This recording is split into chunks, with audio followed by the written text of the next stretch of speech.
Pessoal, boa tarde. Boa tarde, boa tarde, boa tarde, boa tarde, boa tarde. Bem-vindo todo mundo, bem-vindos todos, todas ao nosso curso de Direito das Sucessões. Tá? Meu nome é Rafael, eu sou professor de Direito Civil da UFOB e antes de qualquer outra coisa eu quero avisar para vocês todos que essa aula está sendo gravada. Essa aula está sendo gravada de forma experimental porque eu vou começar a publicar no YouTube, regularizado pelo Centro das Humanidades, as aulas para possibilitar o estudo remoto de quem não pode estar presente no momento da aula. Então, isso acontece na gravação. Saibam disso, essa aula vai estar disponibilizada e se der certo o restante do semestre também. Vocês ficam avisados porque se alguém não quiser, vocês podem fazer perguntas evidentemente ao longo do semestre, mas se alguém não quiser que a sua voz saia divulgada na gravação, vocês me avisam por favor, que aí a gente coloca Ana Paula vai me ajudar a colocar alguma coisa para distorcer a voz de vocês. Quem não se importar não tem problema, tá? E evidentemente a imagem de vocês não vai aparecer. Se alguém quiser chegar aqui na frente e aparecer também não tem problema nenhum. Vocês são meus convidados. Tudo bem? Alguém se opõe à gravação? Ou se eu puser, a gente para por aqui. Tá, tudo mais. Beleza. Então, meu nome é Rafael, eu sou professor de Direito Civil da UFOB e eu sou oriundo de universidade pública, eu fiz graduação em universidade pública, assim como vocês estão fazendo agora. Eu fiz na Universidade Federal da Bahia, em Salvador. Fiz mestrado e doutorado também na UFBA, também em Salvador. E eu estou muito feliz de estar lecionando Direito das Sucessões aqui, porque é minha matéria da vida. Eu sou completamente apaixonado por Direito das Sucessões. É o grande amor da minha vida acadêmica. Eu descobri o que eu queria fazer da minha vida quando eu fui monitor de Direito das Sucessões no 9º semestre de faculdade durante a graduação. E desde então me apaixonei, fiz TCC, fiz mestrado, fiz doutorado, se Deus permitir, vou fazer meu pós-doutorado também, sempre focando em Direito das Sucessões. Então vocês estão tendo aula dessa matéria com alguém que realmente gosta da matéria, entende da matéria, ama a matéria, e nem por isso eu me pretendo conhecedor absoluto, eu sempre estou estudando, porque sempre tem coisas novas para a gente aprender, descobrir e propor. Tudo bem até aí? Beleza, então estou muito animado, é a primeira vez junto com a outra turma, né? Essa aqui é a turma 2, junto com a turma 1, é a primeira vez que eu estou lecionando Direito das Sucessões presencialmente aqui na UFOB. As outras vezes foram em semestres remotos, o que foi uma grande merda. Eu estou xingando para a gravação. Então, né? O que foi muito ruim, mas por outro lado eu estou muito feliz de estar lecionando presencialmente, finalmente, a matéria que eu tenho tanto prazer, tanto amor em pesquisar, escrever e estudar também. Beleza? Dito isso, eu quero conversar muito sério com vocês antes de entrar na aula mesmo. Eu acabei de falar, eu vim minha vida inteira de universidade pública, eu vivo a universidade pública, eu levo a universidade pública muito a sério. Isso significa que eu espero que vocês levem a universidade pública muito a sério também. Para mim, não é só no discurso, não é só para fazer propaganda, eu vivo isso, eu cobro muito. Quem já foi meu aluno sabe que eu dou trabalho, e se eu dava trabalho no ensino remoto, na presencialidade eu vou dar muito mais trabalho. Por quê? Porque eu não aceito, realmente nunca aceitei, até no início do período remoto até aceitei um pouco mais, mas agora que voltamos à presencialidade eu não aceito o pacto de mediocridade. Eu vou dar o meu melhor sempre, com todas as limitações que eu tenho, mas por outro lado eu vou sempre esperar o melhor de vocês também. Eu acho que vocês não estão em outros ambientes, vocês não estão em cursinho, vocês não estão em universidade privada para empurrar com a barriga, vocês não estão aqui para simplesmente decorar o que diz uma sinopse, né? Esse não é o espaço para esse tipo de coisa. Aqui eu estou para desenvolver com vocês o melhor curso possível, que é o que se espera de uma universidade pública. Então eu estou aqui e vou me desgastar ao longo do semestre, mas vou estar fazendo isso para fornecer a vocês o melhor curso possível que eu posso ofertar para vocês. E por outro lado, um curso bom não se oferta sozinho. Todo curso é uma relação de cooperação. Do meu lado, mas é uma cooperação da parte de vocês também. Então eu vou cobrar de vocês. Eu vou cobrar de vocês tanto em quantidade quanto em qualidade. Mas vocês não precisam se preocupar, vocês vão ver as metodologias de avaliação, vocês vão ver que dá para todo mundo passar com alguma margem, dá para passar sim, E eu não quero só que vocês passem, eu quero que vocês aprendam e aprendam algumas coisas, mas vocês não precisam ficar desesperados, não precisam trancar a matéria. Vai dar para todo mundo passar, ninguém vai perder se Deus permitir. Mas vocês sabem desde já que vai ser um componente, como qualquer outro componente meu, um componente que vai exigir de vocês o máximo de vocês, porque vocês são estudantes de universidade pública e vocês estão tendo uma oportunidade que muita gente lá fora gostaria de estar tendo, e eu não vou deixar vocês desperdiçarem essa oportunidade, pelo menos não nos meus componentes. Eu sei que existem interesses contraditórios nas nossas vidas. Eu quero muito emagrecer, muito mesmo, mas eu tenho um problema grave. Quem adivinha qual é o meu problema grave para tentar emagrecer? Comida. Não é comida, é boêmia. É boêmia. Eu amo tomar boêmia. Eu cheguei a época, no início da pandemia, eu tomava uma caixa de boêmia por dia. Foi muito difícil no início da pandemia para todo mundo, para mim também. Eu iniciei a pandemia com 92 quilos, terminei a pandemia com 102 quilos. Então daí vocês tiram. Mas são dois desejos contraditórios, né? Eu tenho um desejo contraditório de emagrecer, eu tenho um desejo muito grande de emagrecer e tenho um desejo muito grande de tomar boêmia quase todo dia. São interesses contraditórios, faz parte da natureza do ser humano. Da mesma forma de vocês, eu sei que todo mundo aqui quer ter o melhor curso possível, não só o curso de sucessões o melhor possível, mas que vocês querem ter uma graduação que seja o melhor possível, mas também faz parte da natureza do ser humano. Quando há muito trabalho, quando há muita demanda, dá uma sensação assim de que, pô, eu queria uma coisa mais fácil, né? Só que são desejos contraditórios, não dá para ser tão fácil e ter um curso de qualidade, pelo menos eu compreendo dessa forma. Então eu vou exigir muito de vocês, mas eu garanto que da minha parte vai haver todos os esforços possíveis para que seja o melhor curso possível. Tudo bem até aí? Tranquilo? Vamos todo mundo junto e eu garanto para vocês, se vocês seguirem direitinho tudo que eu falar para vocês, vai todo mundo passar e vocês nunca mais vão ter aula de sucessões na graduação, quem sabe no mestrado, no doutorado, quando abrir o programa de pós-graduação em Direito da Universidade Federal do Oeste da Bahia. Tudo bem? E eu espero sinceramente que vocês saiam desse componente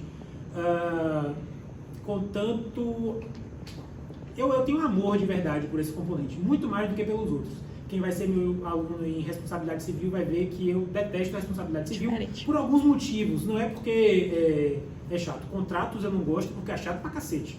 Responsabilidade civil tem outros problemas, mas enfim, a gente vai lidar com eles lá. Sucessões não. Sucessões eu amo e eu espero que vocês saiam daqui com o mínimo de prazer por esse componente, da mesma forma que eu tenho. Tudo bem? Beleza? Vamos lá. Então, eu estou estreando isso agora, eu comprei recém da pandemia, tomara que dê certo. Pronto. O que a gente vai estudar aqui ao longo do semestre? A gente vai compreender noções básicas sobre o que é a sucessão, né? O que é a sucessão. Eu brinco no meu grupo de estudos que sucessões são grandes sucessos, mas a gente vai ver que não são grandes sucessos, qual é o esquema do que é sucessão hereditária, do que é herança, e quem é reconhecido como herdeiro, o que é que o herdeiro pode fazer, não pode fazer, etc, etc, etc. A gente vai começar a conversar sobre isso. Depois nós vamos conversar em algumas aulas sobre a sucessão legítima, ou seja, aquelas pessoas que são herdeiras por força de lei, a lei determina quem é que vai receber a herança.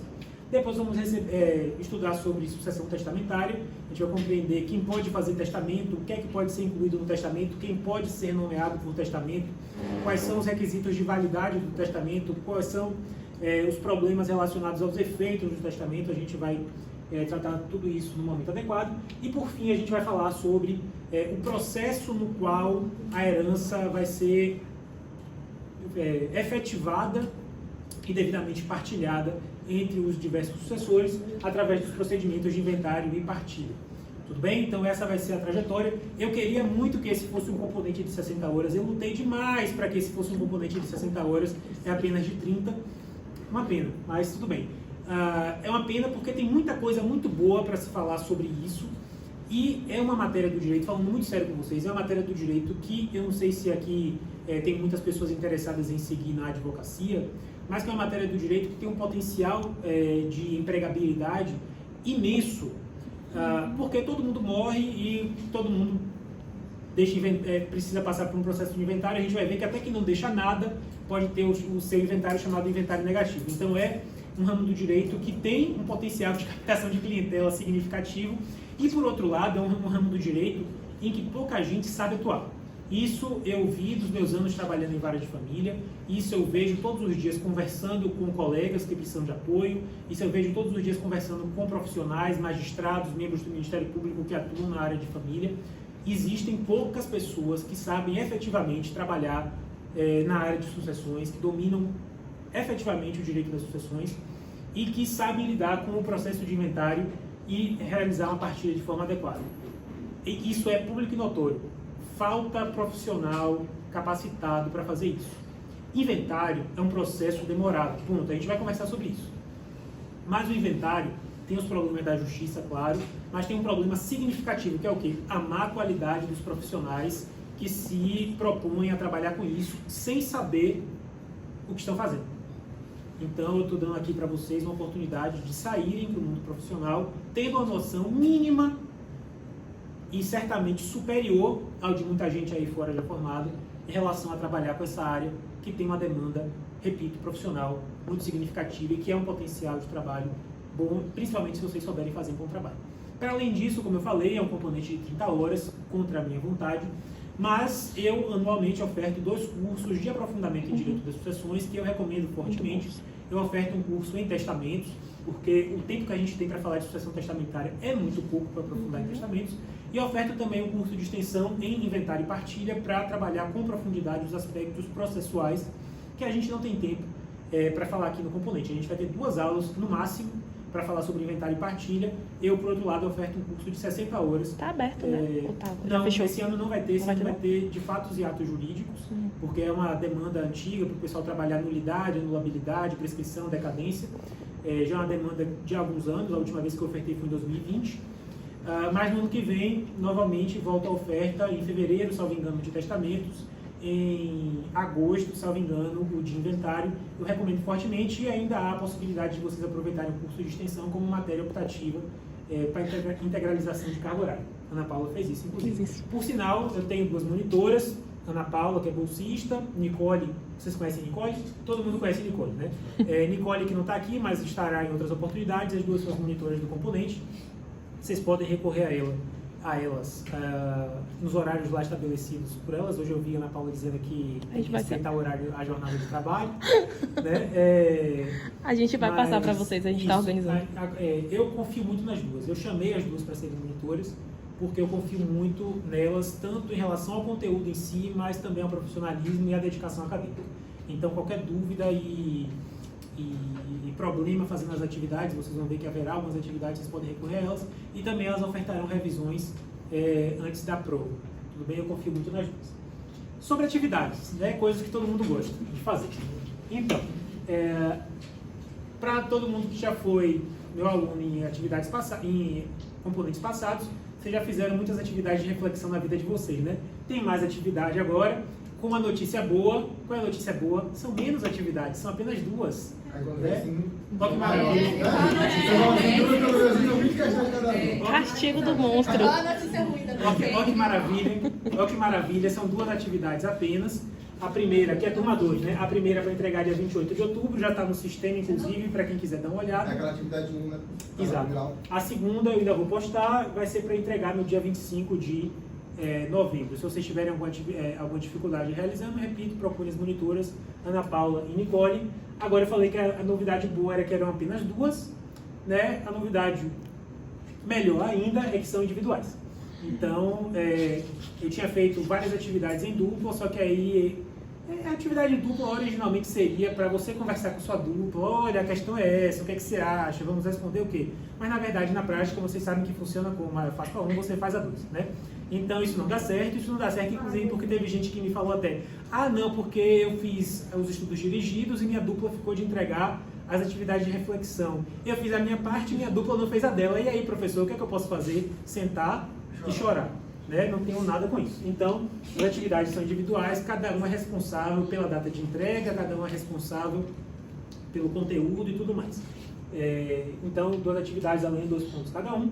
Os textos, vocês também já estão acostumados de sobra, que eu passo texto, né? Ao todo, esse semestre vão ser 18 textos em sucessões. Isso, são 18 textos. Recomendo fortemente, é para entregar todos de uma vez, tá? No final do semestre, no dia 2 de dezembro, todos são para entregar de uma vez só, em um único arquivo, a gente vai falar melhor sobre isso. Estou avisando que são 18, porque não deixem para fazer de última hora. Não vai dar tempo. Sendo muito sincero com vocês. Não vai dar tempo para fazer de última hora.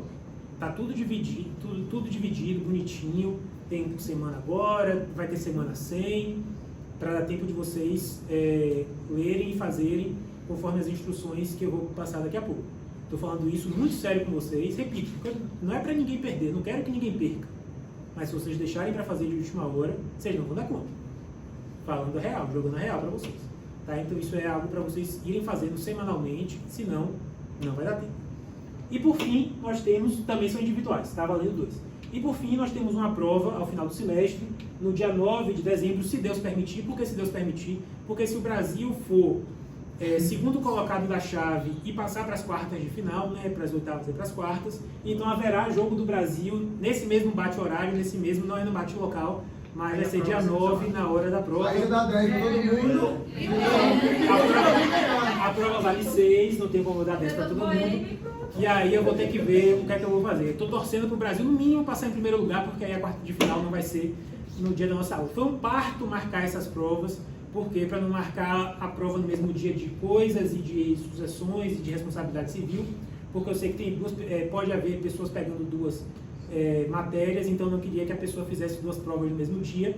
Minhas provas são cansativas, a Ana Paula sabe, então eu não queria isso. Foi um parto para juntar os horários, juntar os dias, somando com os dias de jogos do Brasil. Eu tive que adiar uma das provas, eu não lembro qual foi a prova que eu tive que mudar, porque quando eu vi tinha oitavas de final no dia da prova, e aí eu preferi não correr o risco. É mais fácil o Brasil, é mais provável o Brasil estar nas oitavas do que nas quartas, né? Mas enfim, vamos ver. Mas aí vai ser a prova final aqui, dia 9 de dezembro, valendo 6. Por que eu estou dizendo que vai ser um semestre que vai dar trabalho, mas que se der tudo certo, se vocês fizerem as coisas direitinho, todo mundo vai passar? Porque somando a nota das atividades de reflexão, com a nota dos relatórios de leitura, com a nota da avaliação final, nós temos 12 pontos em disputa, né? Vocês precisam de 5 para passar. Ou seja, vocês têm 12 pontos em prova e atividades. Ao todo, vocês precisam somar 5 pontos. É para todo mundo passar, concordam comigo? Sim ou não? Sim. Por favor. Eu reprovo muito poucas pessoas. É só olhar as estatísticas no cigarro, muito pouca gente perde comigo. Mas quem tem que perder, eu boto para perder sem pena, porque 12 pontos, pô. 12 pontos para passar. Então, vamos fazer o nosso melhor, né? Sobre as atividades de reflexão, pesquisem sempre. As orientações estão no SIGA, tem um documento lá chamado Orientações Gerais do Semestre, eu recomendo que vocês leiam. Tem dizendo quais são os parâmetros de correção para vocês serem o mais amplos possíveis, o mais profundos possíveis. Eu quero que vocês pesquisem, eu quero que vocês se debrucem sobre os assuntos, eu quero que vocês escrevam, porque a oportunidade que vocês têm de escrever é aqui, tá? Para qualquer um aqui, não importa a carreira que vocês queiram seguir, vocês vão precisar escrever se vocês forem seguir uma carreira no mundo jurídico. Para passar no OAB tem prova escrita, para fazer concurso público tem prova de sentença, prova de petição, prova de parecer, enfim, sem escrever. E, querendo ou não, vocês, quando passarem no concurso ou quando vocês estiverem advogando, vocês vão estar escrevendo petição, vocês vão estar minutando sentença, vocês vão estar colocando isso em prática. E vocês preferem treinar, escrever aqui, ou quando estiverem fazendo concurso, pagar coach 171 para corrigir material de vocês. Eu corrijo entre aspas de graça, né? Eu corrijo com a União pagando meu salário. Stephanie, isso são horas? Eu corrijo com a União pagando meu salário, não com vocês pagando 171 para fazer isso com vocês, né? Então, a gente vai... eu quero que vocês escrevam a oportunidade que vocês têm para escrever, por favor. Sobre os relatórios de leitura, repito, são sobre os textos, repito, são 18 ao longo do semestre, já tem um postado no sistema. Professor, já que você não vai colocar os relatórios de leitura em dupla, coloca todos eles no SIGA, porque aí dá pra gente conciliar com as datas de provas das outras disciplinas. Eles vão adiantando. Para poder saber que semana eu posso fazer 2 ou 3 textos. Não, tudo bem. Eu coloco os textos que são compatíveis com o assunto que a gente está trabalhando naquela semana. Aí por isso que eu considero antipedagógico, por exemplo, passar hoje um texto que é de petição de herança ou que é de ordem de vocação hereditária, sendo que a gente só vai trabalhar esses assuntos daqui a 3, 4 aulas. Então eu considero que seja um pouco antipedagógico. Os textos sempre, ou na medida do possível, vão acompanhar o assunto que a gente trabalhou naquela semana. Porque estão todos já, a Ana Paula tem acesso a todos, inclusive, estão todos reservados já com a semana em que eles vão ser passados. O número. mas é por isso, é por causa da necessidade pedagógica de eles acompanharem o conteúdo que a gente está vendo em sala de aula. Tá? Também tem nas orientações gerais do semestre o que eu quero que vocês façam com os textos. Evidentemente eu quero que vocês leiam, mas eu não quero que seja uma leitura passiva, eu quero que seja uma leitura crítica, eu quero que vocês olhem aquilo e pensem, eu concordo ou não concordo com isso, eu concordo porque, não concordo porque, quais foram os fundamentos, quais foram os argumentos que o autor trouxe, eu concordo com esses fundamentos, há algum fundamento que ele não trouxe que deveria ter trazido, há alguma coisa que possa refutar esses argumentos que ele não trouxe, enfim. São leituras críticas, por quê? Porque vocês estão aqui para desenvolver, entre outras coisas, senso crítico. Vocês estão aqui para... Universidade pública é para isso, é para não ser assimilação, a crítica do que dizem para vocês. Vocês estão aqui para criticar, vocês estão aqui para resistir. Se aqui fosse universidade privada, eu ia estar falando para vocês, vamos fazer uma receita de bolo, vai ser tudo bonitinho. Não, isso é ridículo, isso não é coisa para estar em universidade pública. Universidade pública é para desenvolver senso crítico, e vocês desenvolvem senso crítico lendo e questionando criticamente aquilo que vocês estão lendo, inclusive decisão judicial. Estudantes de direito têm um erro grosseiro de achar que é porque houve a decisão judicial que aquela matéria está certa, segundo conforme disse o tribunal, conforme disse o Supremo Tribunal Federal, conforme disse o juiz. Não. Existem decisões muito, mas muito ruins tomadas, e a crítica a essas decisões é o que faz o direito avançar, ou, por outro lado, retroceder, como vocês sabem que aconteceu esse ano com... lá nos Estados Unidos, com a derrubada do precedente de Roe v. Wade, né? Todo mundo sabe do que eu estou falando? Exatamente. Então, vocês saibam que decisão judicial é para ser criticada assim, não é porque, por exemplo, foi o Supremo que disse que está certo. A gente desenvolve senso crítico por essa razão. Então, lá tem tudo direitinho, e por fim, eu quero que vocês resumam também os textos em 2, 3 frases, para vocês demonstrarem que vocês conseguem dizer com suas próprias palavras aquilo que vocês compreenderam de cada texto. Repito, são 18. Façam toda semana, não vai dar tempo de fazer por último. O prazo de entrega é a última semana antes da prova. Se a prova é dia 9, o prazo de entrega para vocês vai ser dia 2 de dezembro.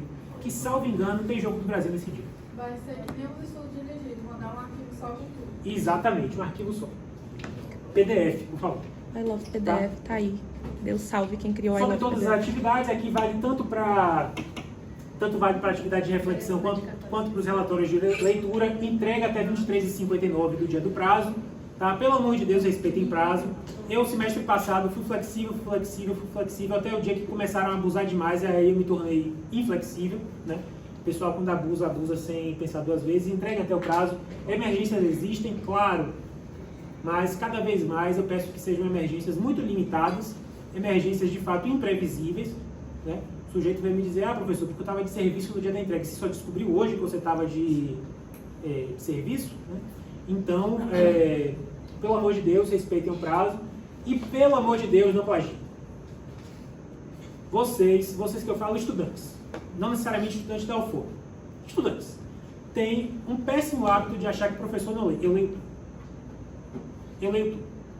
Talvez algumas pessoas digam que é falta do que fazer. Não. Talvez seja, mas eu leio tudo.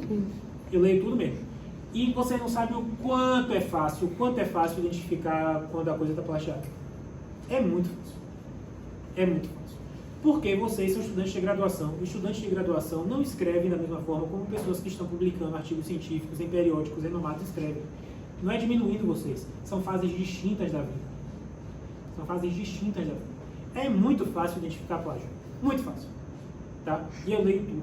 Então, por favor, não plagiem. O plágio faz perder a razão de ser da atividade, faz você perder seu tempo e eu perder o meu. Né?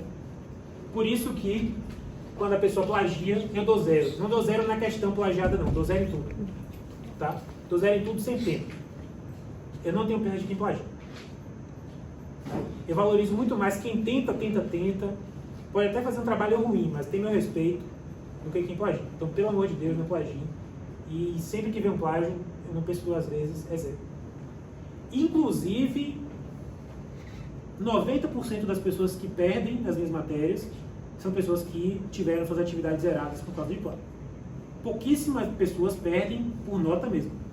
Quem perde, normalmente perde porque peguei plágio nas atividades. Eu não tenho pena. Tá? Então, pelo amor de Deus, não plagiem. Eu preciso que vocês desenvolvam a própria produção de vocês. É a razão de ser do curso, é a razão de ser da universidade. Tudo bem? Estamos combinados? Alguém aqui vai plagiar? Sim ou não? Ele não tá blefando, não. Ele zera mesmo, tá? Prova! Oi. Eu não entendi sobre o resumo. Tem um relatório e um resumo? É um relatório de leitura, tem as orientações gerais no sistema, lá dizendo o que eu quero, como eu quero que a leitura seja feita, o que eu quero que vocês escrevam de forma crítica, e ao final do relatório um resuminho de 2, 3 frases sobre o texto para dizer que o que vocês compreenderam a mensagem geral passada pelo texto. Tá? Prova que vai ser quando? Dia 9 de dezembro. Né? Prova sem consulta, né? Muito boa, dividida em 3 partes. Por que dividido em 3 partes? Porque são as competências que eu quero que vocês desenvolvam ao longo do semestre. Vocês estão aqui para quê? Para desenvolver 3 competências. E aqui eu não digo no curso de sucessões. Vocês estão na faculdade de Direito, cursando Direito, para quê? Para desenvolver, no mínimo, 3 competências distintas. Vocês precisam conhecer o direito. Vocês precisam saber conceitos de institutos, por exemplo. O que é herança. O que é um testamento. E vocês precisam saber o que a lei diz. É claro que eu não quero que vocês decorem a lei, mas eu quero que vocês tenham alguma noção do que a lei diz. Por exemplo, qual é a ordem dos herdeiros listada na lei. Isso aí vocês precisam saber. Tá?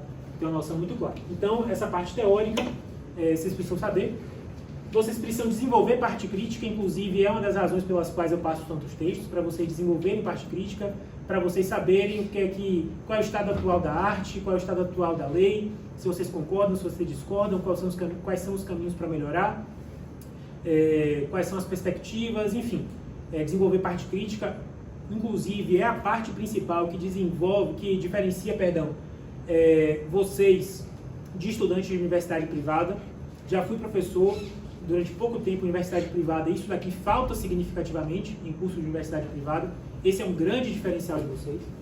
E, por fim, querendo ou não, o direito é uma ciência social aplicada. Ninguém está aqui para saber teoria, para desenvolver parte prática, sem saber colocar isso, para desenvolver parte crítica, sem saber colocar isso na prática, sem que isso não serviria de nada se virasse seu vizinho para você perguntando: minha mãe morreu, eu tenho 3 irmãos, minha mãe era casada com um maluco lá, o que é que eu vou receber? Né? Vocês precisam ter noção de como que a lei que vocês vão estudar aqui comigo ao longo do semestre serve para resolver casos práticos. Então tem a parte prática também, valendo 2, demonstrando o passo a passo do raciocínio, porque não adianta dizer, porque Vitória vai ficar com 100 mil reais e Edilane vai ficar com 1 milhão, sem me dizer por que Edilane tem direito a 1 milhão e Vitória a 100 mil reais. Eu quero passo a passo para vocês demonstrarem o porquê de que isso vai acontecer. Nós vamos ter aqui nessa turma um dia de atividade, que vai ser só de atividade. Eu vou trazer para vocês um caso, vários casos na verdade, para a gente resolver, para treinar isso. É claro que minha metodologia, para quem já foi meu aluno sabe que ao longo das aulas eu vou trazendo casos para vocês verem na prática como é que se aplica a lei, mas vai ter um dia específico só para a gente resolver isso, treinando mesmo. Seriam 2 dias de atividade se no dia 28 de outubro não fosse feriado. 28 de outubro é feriado, dia do servidor público. Nós não teremos aula, seria o dia da segunda atividade, mas na segunda-feira dessa semana, que eu me esqueci qual é o dia, se não me engano é dia 23 de outubro, mas depois vocês me corrijam. 24. 23 é a primeira fase do AB. Então 24 de outubro haverá a mesma atividade na turma 1. Então quem se interessar e quem puder vir para a atividade que será aplicada na turma 1, vocês são mais do que bem-vindos, mais do que convidados a comparecer, porque é uma oportunidade para treinar, colocar em prática. Haveria aqui se não fosse feriado. Essa é a diferença entre as duas turmas. Até aí tudo bem? A atividade vai para o YouTube também? Seria bacana. Não sei, porque envolve também... Não, em tese iria, né? Vamos ver como é que a gente vai... Guardar direito à imagem. Não, como é que a gente vai operacionalizar, né? Entre outras coisas. Mas a proposta é que vá, vamos ver. Na verdade, eu não sei se a segunda aula vai depender de tudo, de como der certo a primeira, né? Mas a lógica toda é essa. Tudo bem até aí? E só para finalizar essa noção introdutória, pessoal, conversa muito sério. Muito sério. E aqui é uma lavagem de roupa suja que vai para o YouTube. O PPC do curso de Direito da UFOB é muito ruim. Minhas críticas ao PPC do curso de Direito da UFOB são públicas e notórias desde o primeiro semestre em que eu lecionei aqui. Isso não é segredo para ninguém, isso está registrado em várias atas de reunião de NDE, de colegiado. Enfim, o PPC do curso de Direito da UFOP é muito ruim, em vários aspectos. Não é muito ruim 100%. Né? Existem algumas coisas muito boas. Mas especificamente em relação ao direito civil é muito ruim. E outra coisa que é mais geral, que também é muito ruim, é a falta de pré-requisitos. Por que é que eu estou falando isso?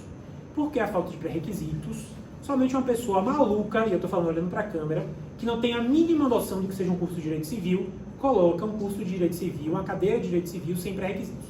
Por que é que eu estou falando isso? Porque tem estudante aqui que está matriculado em sucessões sem ter pego matérias básicas de Direito Civil. Vocês vão ter uma dificuldade assim imensa. Em especial, principalmente, né, quem não pegou Direito de Família. Tá até... Fiquei tão nervoso que até... Mas, principalmente, quem não pegou Direito de Família. Tá? Eu não estou falando que se vocês não pegarem Direito de Família, vocês vão perder. Não estou falando isso.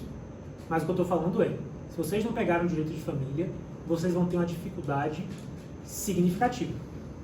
Muito grande. Muito grande, porque ao longo do semestre a gente vai trabalhar com noções elementares de direito de família, como, por exemplo, a ordem do parentesco. Inclusive, a partir de hoje a gente já vai começar a falar sobre isso. Né? Quem são os parentes mais próximos, quem são os parentes mais distantes.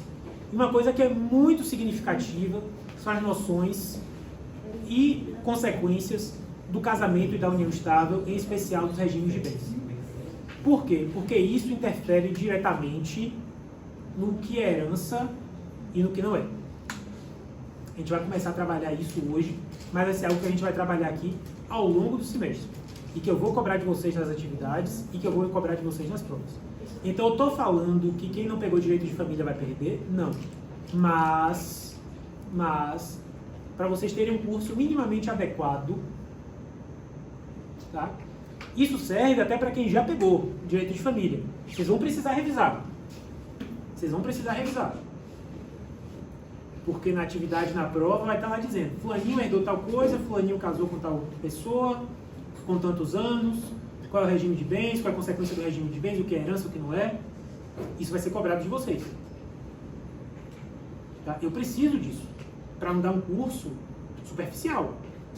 Para não dar um curso que não vai servir de nada para vocês quando vocês chegarem na prática. Tá? Sendo bem realista com vocês. Então, mesmo quem já pegou direito de família vai precisar revisar. E quem não pegou, para fazer um curso adequado e conseguir resolver no mínimo a parte prática, vai precisar estudar isso daqui.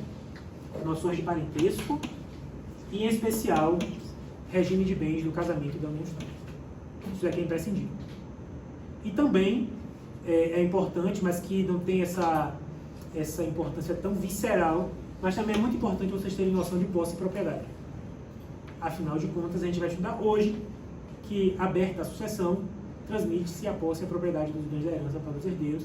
Do que é que adianta vocês ouvirem isso sem vocês terem noção do que seja posse e propriedade. Então, eu preciso que vocês revisem isso para que nosso curso seja bacana. Beleza até aí? Tudo bem? Alguém tem alguma dúvida? Podem falar. Aproveitem, é um momento para beber uma água. Não precisa ir embora. Vai ser um curso muito bom. Eu amo essa matéria.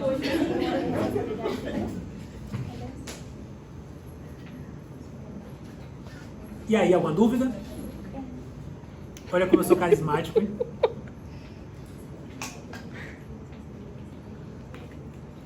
Sem nenhuma dúvida?